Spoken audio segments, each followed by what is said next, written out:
ముందుగా పాడి పంటలు ఛానల్ చూస్తున్న రైతు సోదరులందరికీ నమస్కారాలండి.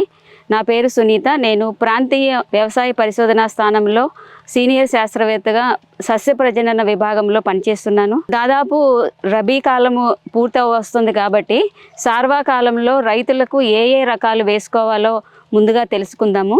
దీనిలో మధ్యస్థ కాల పరిమితి మరియు దీర్ఘకాల పరిమితి రకాలను ఎంచుకోవాలండి. మధ్యస్థ కాల పరిమితి రకాల విషయానికి వస్తే ఇక్కడ 36-26 బోండాలు అంటాము.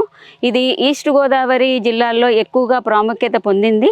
ఇది పారాబాయిలింగ్ రైస్ అంటే ఉప్పుడు బియ్యానికి అనుకూలమైన రకము. ఇది ఎక్కువగా కేరళ మార్కెట్కి ఎగుమతి అవుతూ ఉంటుంది. అలాగే అంతర్జాతీయంగా ప్రాముఖ్యం పొందిన 1001 అంటే విజేత అనే రకము, అది కూడా వేసుకోవచ్చండి. ఇలాగే కొత్త రకాలు అంటే సెంట్రల్ వెరైటీ రిలీజ్ కమిటీ ద్వారా విడుదలైన 1239 శ్రావణి అనే రకము, అది దోమని బాగా తట్టుకునే రకము, అది కూడా వేసుకోవచ్చు. అదే కొత్తగా విడుదలైన 1275 అనే రకము, అది వచ్చేసి 1061 అంటే ఇంద్ర అనే రకము అంతకుముందు రిలీజ్ చేసి ఉన్నారు. ఇంద్ర అనే రకానికి ప్రత్యామ్నాయంగా అది వాడుకోవచ్చు. నెల్లూరు వ్యవసాయ పరిశోధనా స్థానం నుంచి NLR 3238 అనే హై జింక్ అంటే 24.7 ppm గల ఒక రకాన్ని విడుదల చేసి ఉన్నారు. అది కూడా ఎడగారు అంటే ఎర్లీ ఖరీఫ్కి కూడా ఆ ప్రాంతంలో వేసుకోవచ్చు. మారిటేరు వ్యవసాయ పరిశోధనా స్థానం నుంచి ఇంకొక రకము భీమా అంటే MTU 1140 అనే రకాన్ని విడుదల చేసి ఉన్నారు. ఆ రకము ముంపు ప్రాంతాల్లో బాగా సూటబుల్ అయిన రకము. ఇది కూడా మధ్యకాలిక పరిమితి అంటే 140 రోజులకి వచ్చేస్తుందండి. ఇది కూడా ముంపు ప్రాంతాల్లో పంట పడిపోయే ప్రాంతాల్లో అది ఎక్కువగా సాగు చేసుకోవచ్చు. ఇంకొక స్వల్పకాలిక ఫేమస్ రకము ఉభయ గోదావరి జిల్లాల్లో బాగా ఎక్కువ ప్రాచుర్యంలో ఉన్న రకము శ్రీధృతి MTU 1121. ఇది 2 లక్షల హెక్టార్లు అంటే 80% రబీలో స్వల్పకాలిక పరిమితి కలిగిన రకము. ఇది ఎక్కువగా రైతులు విరివిగా పండిస్తున్నారు. ధాన్యం కూడా 50 బస్తాలు 50 నుంచి 55 బస్తాల వరకు వస్తుందండి. దీర్ఘకాలిక రకాలైతే 1318 అంటే స్వర్ణకి ఆల్టర్నేట్. స్వర్ణ అనేది బాగా ప్రాచుర్యంలో పొందిన రకము, కానీ ఇది తుఫాన్లో కానీ ఏమన్నా వచ్చినప్పుడు పడిపోయే ఆస్కారం ఉంటుంది.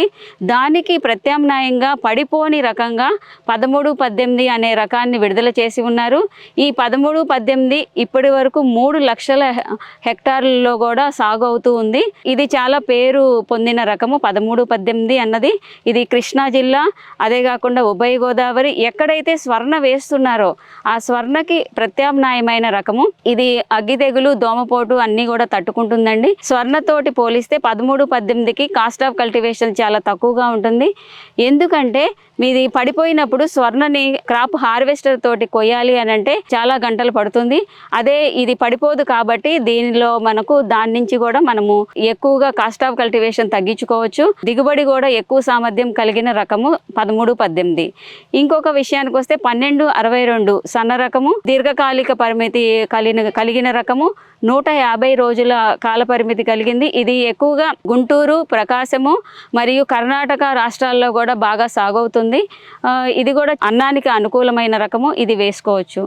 ఇంకా కలర్డ్ రైస్ అంటే ఇలాగే బాపట్ల వ్యవసాయ పరిశోధనా స్థానం నుంచి అయితే దీర్ఘకాల పరిమితి అంటే మధ్యస్థ కాలం నుంచి దీర్ఘకాల పరిమితి అంటే 140 రోజుల కాల పరిమితి కలిగిన రకాలు భవతి అనే రకం ఉందండి. అదే BPT 2782. ఇంకొక రకం వచ్చేసేసి 2846. ఈ రెండు కూడా సన్న రకాలే కాబట్టి మీరు ఈ 2 రకాలు కూడా వేసుకోవచ్చు. బాపట్ల, ప్రకాశం జిల్లాల్లో కూడా చాలా ఎక్కువగా సాగు చేస్తున్నారు.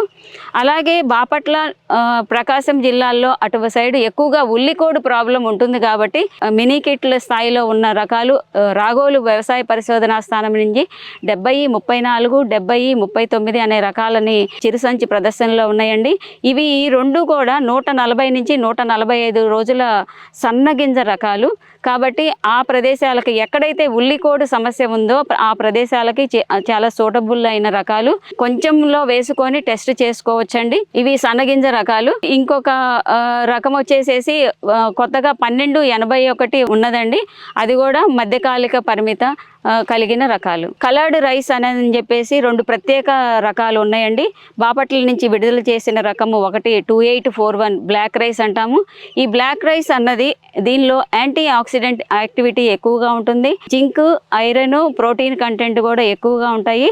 ఇది మధుమేహ మధుమేహ వ్యాధిగ్రస్తులకి ప్లస్ కార్డియాక్ అంటే గుండె సంబంధిత వ్యాధులు ఉన్నవాళ్ళు ఇవి ఎక్కువగా తినవచ్చండి. ఈ బ్లాక్ రైస్ అన్నది 130 నుంచి 135 రోజుల కాల పరిమితి కలిగినది 2841. ఇంకొక రకం వచ్చేసి 2858 అన్నది ఎర్రగింజ రకము. ఇది మినీ కిట్ అంటే చిరుసంచి ప్రదర్శనలో ఉన్న రకము. ఇది ఇప్పుడు 2వ సంవత్సరంలో ఉన్నదండి. ఇది కూడా high zinc, high protein, iron content ఎక్కువగా ఉన్న రకాలండి. ఇవి ప్రత్యేక వరి రకములు. ఇప్పుడు చెప్పిన రకాలు అన్నీ కూడా అంటే మధ్యకాల పరిమితి, దీర్ఘకాలిక పరిమితి కలిగిన రకాలు. మారుటేరు నుంచి విడుదలైన రకాలన్నీ కూడా దోమపోటుని తట్టుకుంటుంది, కొంత మేరకు ఎండాకు తెగుల్ని తట్టుకుంటాయి. ఈ రకాలు ఇవన్నీ కూడా మీరు ప్రాంతాలకి అనుగుణంగా ఇవి ఎంచుకొని అధిక దిగుబడులను సాధిస్తారని ఆశిస్తున్నాం.